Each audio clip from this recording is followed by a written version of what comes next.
Hello student, welcome to my channel. तो आज इस वीडियो में बात करेंगे हम क्लास 10th की जो मैथमेटिक्स की बुक है उसकी प्रश्नावली 1.4 के बारे में। आज इस वीडियो में हम इस पूरी की पूरी एक्सरसाइज को हल करेंगे। आप देख रहे हैं रोशन एजुकेशन 2.0 और मेरा नाम है रोशन उज्जवल।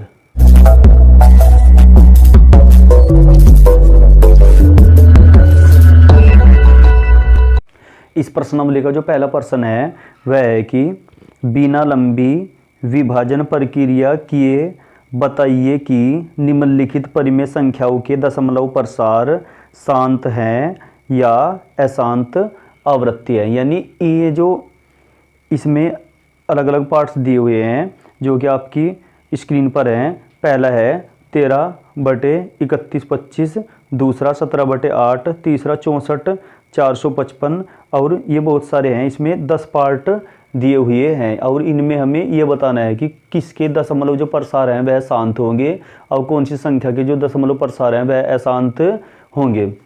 तो इन प्रश्नों को हल करने से पहले हम यह जान लेते हैं कि जो शांत दशमलव प्रसार क्या होता है और अशांत दशमलव प्रसार क्या होता है। सबसे पहले जो भी संख्या दी हुई होगी वह P/Q के रूप की होनी चाहिए और जब P/Q के रूप की हो जाएगी यानी ये अंश और ये वाला हो जाएगा हर। फिर हम क्या करेंगे, इस हर वाले पार्ट के हम अभाज्य गुणनखंड करेंगे। अभाज्य गुणनखंड करने के बाद यदि यह 2 की पावर n और 5 की पावर m के रूप का आ गया, यानी जो अभाज्य गुणनखंड है उसमें 2 और केवल 5 आएंगे, या तो 2 आ जाए या 5 आ जाए या दोनों आ जाए, तब जो प्रसार होगा वह दशमलव प्रसार वह शांत होगा। और यदि 2 और 5 के अलावा और कोई संख्या आ गई तब जो दशमलव प्रसार होता है वह अशांत होता है। एग्जाम्पल ले लेते हैं हम।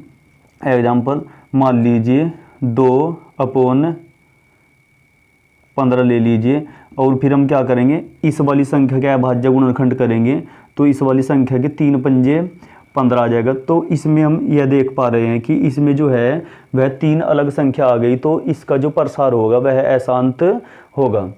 अब हम एक्सरसाइज के प्रश्न करेंगे। एक्सरसाइज का जो पहला प्रश्न का जो पहला है वह है 13/31/25।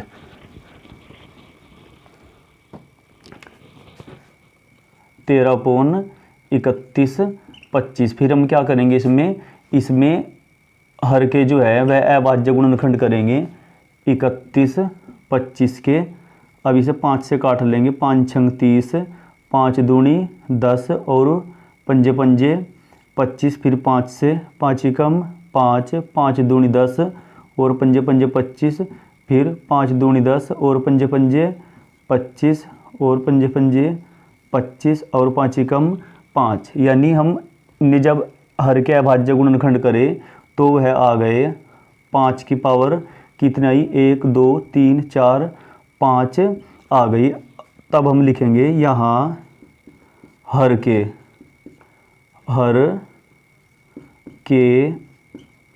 अभाज्य गुणनखंड किसके रूप के हैं, 5 की पावर n के रूप के हैं। अतः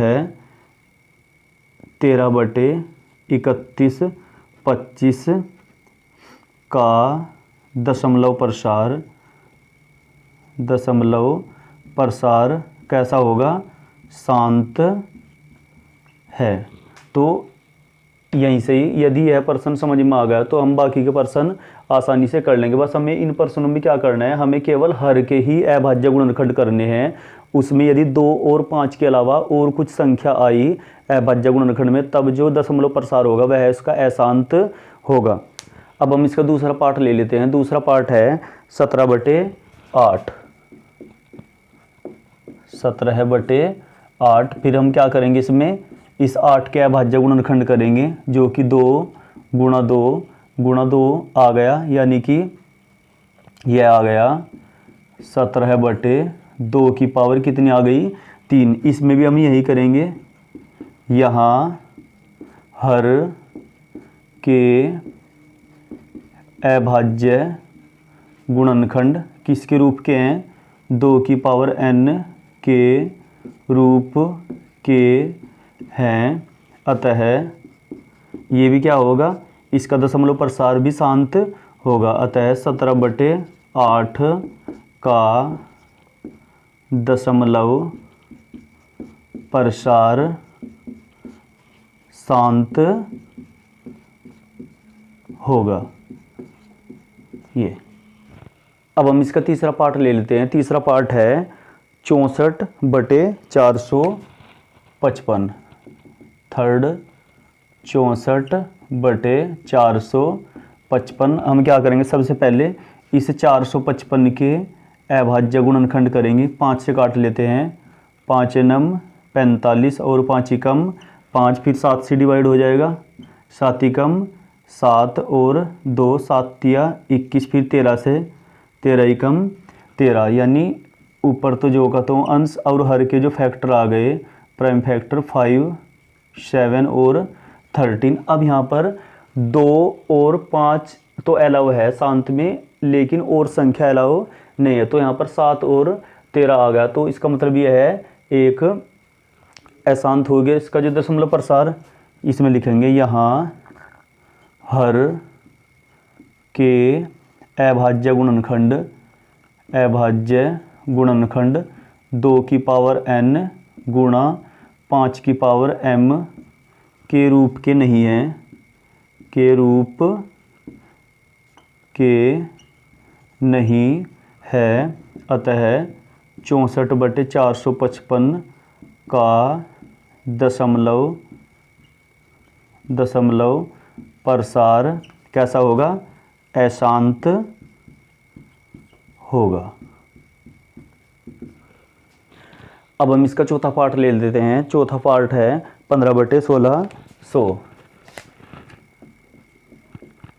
15/1600 हम क्या करेंगे, इस 1600 के अभाज्य गुणनखंड कर लेंगे। 2 800, फिर 2 से डिवाइड 400, 2 से डिवाइड 200, फिर 2 से डिवाइड 100, 2 से 50, फिर 2 से 25 और 5 से करेंगे 5, फिर 5 से 5, यानी कि ऊपर 15 जो का तो और हर के जो अभाज्य गुणनखंड आ गए। 2 कितनी बार, 1 2 3 4 5 बार आ गया, 6 बार आ गया। 2 की पावर 6 गुणा 5 आ गया 2 बार। अब यहाँ पर 2 और 5 के ही रूप के हैं अभाज्य गुणनखंड, अतः यह क्या होगा, इसका प्रसार वह शांत होगा। इसमें भी यही लिखेंगे हम, यहाँ हर का अभाज्य गुणनखंड किस रूप का है, 2 की पावर n और 5 की पावर m के रूप का है, के रूप का है। अतः 15/1600 का दशमलव प्रसार कैसा होगा, शांत है या होगा। अब हम इसका पांचवा पार्ट ले लेते हैं। पांचवा पार्ट है 29/343। 29/343 और हमें यह पता है कि 29/343 जो है वह 7 का घन होता है। तो यहीं से हमें पता चल गया कि इसके जो हर के अभाज्य गुणनखंड है वह 2 की, इसमें भी ये लिख देंगे कि यहाँ हर के अभाज्य गुणनखंड 2 की पावर n और 5 की पावर m के रूप के नहीं है। अतः इस वाली संख्या का जो दशमलव प्रसार होगा वह अशांत होगा। अभी इसमें जो छठा पार्ट है वह है 23/2 की पावर 3 और 5 की पावर 2। इसमें जो हर के अभाज्य गुणनखंड है वह हुए हैं, यानी इसमें 2 और 5 ही हैं। अतः इसका जो दशमलव प्रसार होगा वह कैसा होगा, वह शांत हो जाएगा। और जो सातवां पार्ट है उसमें 2 की पावर 2, 5 की पावर 7 और 7 की पावर 5 दिया हुआ है, यानी इसमें 7 आ गया 7। तो इसका मतलब ये है कि इसका जो दशमलव प्रसार है वह अशांत होगा। 8वें में 13 है तो ये भी अशांत। अगला 9th में इसमें 35/50 है, इसमेमें 50 के अभाज्य गुणनखंड कर लेंगे हम। 25 25 दूनी 50 और इसमें भी 2 और 5 आ जाएगा, तो इसका मतलब जो है वो 35 और 35/50 जो है वह उसका दशमलव प्रसार कैसा आ जाएगा, उसका दशमलव प्रसार शांत आ जाएगा। इसका जो 10वां पार्ट है वह है 77/210। इसके जो अभाज्य गुणनखंड करेंगे, अभाज्य गुणनखंड करने पर 210 के वह 2 गुणा 3 गुणा 5 गुणा 7 आ जाएगा, और इसमें जो है वह 7 आ गया और 3 आ गया, अतः इसका दशमलव प्रसार भी क्या आ जाएगा, वह अशांत आ जाएगा। फिर जो इसका प्रश्न नंबर 2 है, प्रश्न नंबर 2 में भी यही पूछ रहा है कि बहुत सारे पार्ट दिए हुए हैं, उनमें भी यही बताना है कि किसका दशमलव प्रसार शांत है और किसका दशमलव प्रसार अशांत है। वे भी हम इसी प्रकार से कर लेंगे। इसका अब हम प्रश्न नंबर 3 लेते हैं। प्रश्न नंबर 3 क्या है? प्रश्न नंबर 3 में है कि कुछ वास्तविक संख्याओं के दशमलव प्रसार जो है वह नीचे दिए हुए हैं। यानी अब की बार इन्होंने क्या किया है, P/Q के रूप का नया लिखकर उन्होंने उनके दशमलव प्रसार दे दिए, और प्रत्येक स्थिति के लिए निर्धारित कीजिए कि यह संख्या परिमेय संख्या है या नहीं, यानी ये P/Q के रूप की है या नहीं। यदि परिमेय संख्या P/Q के रूप की है तो Q के अभाज्य गुणनखंड के बारे में भी आप क्या कह सकते हैं। इसमें जो पहला पार्ट है वह है 43.123456789।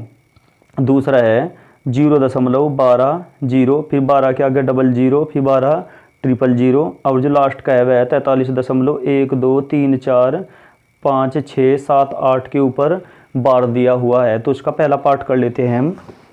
वह है 43.1 से लेकर कितनी संख्या हैं, 9 है।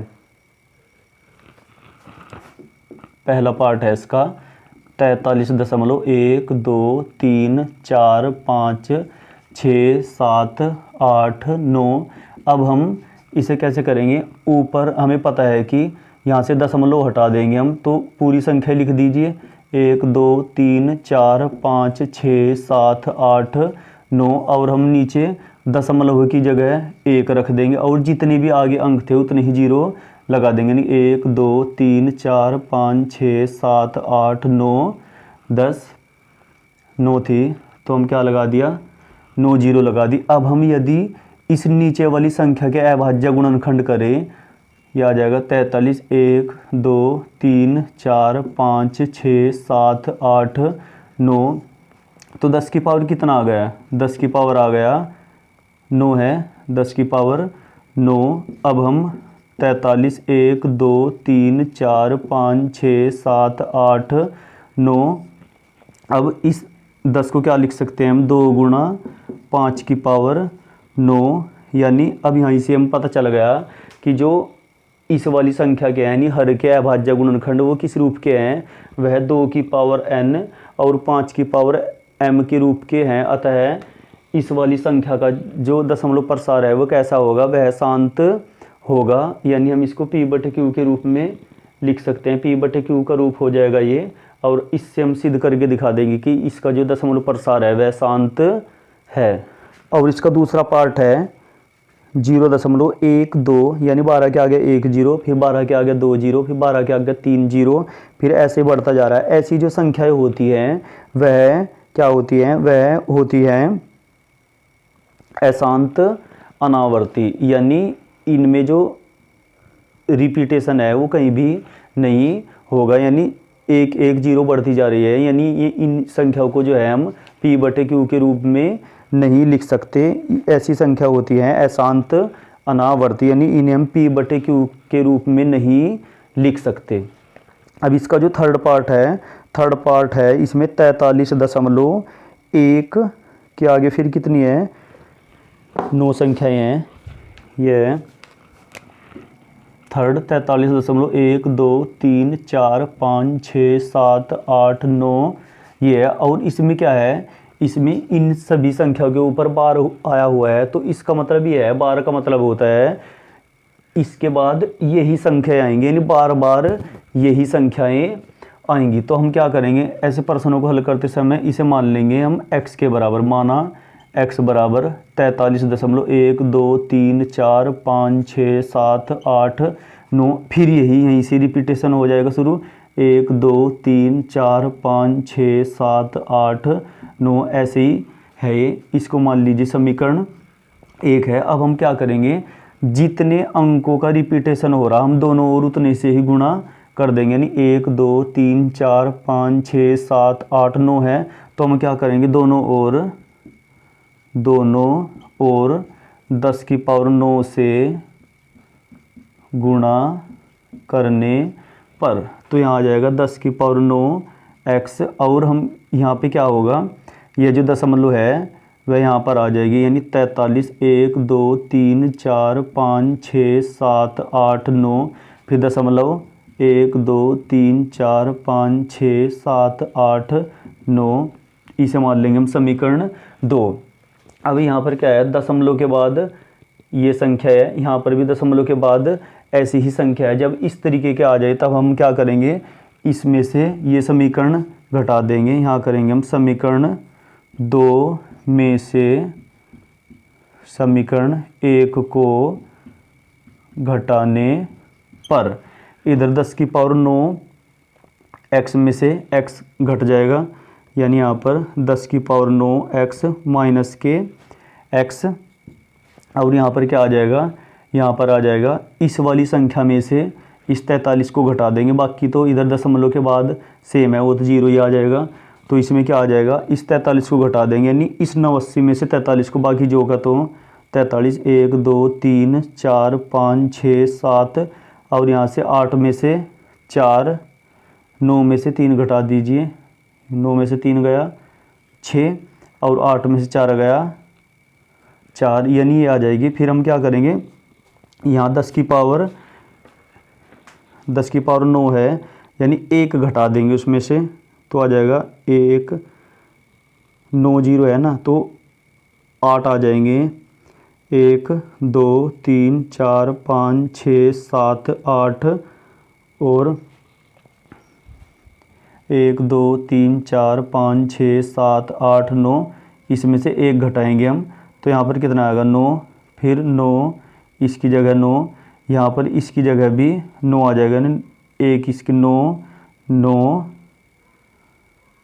1 इसका 9 9 9 9 9 9 9, 1 2 3 4 5 6 7 8 9 आ जाएंगे, 1 2 3 4 5 6 7 8 9।